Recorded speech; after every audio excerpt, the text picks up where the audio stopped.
Assalamu alaikum. Today's reminder is about dua, the believer's greatest weapon. How can we make dua that is more likely to be accepted? Let's go through the key steps. Step 1. Begin with praise and salawat. Start by praising Allah and sending blessings upon the Prophet, peace be upon him. This was the way taught in the Sunnah, and it sets the right tone for your dua.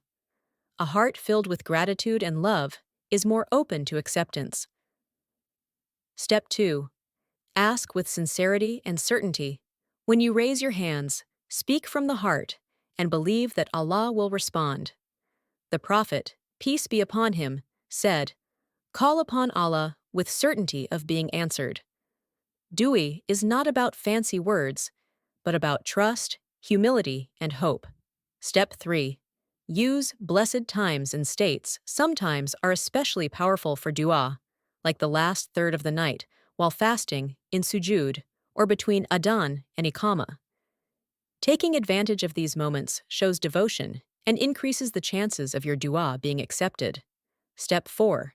Be specific and consistent. Ask for what you need clearly, whether it's guidance, relief, or forgiveness. Repeat your dua often because persistence shows sincerity. Allah loves those who keep turning back to Him.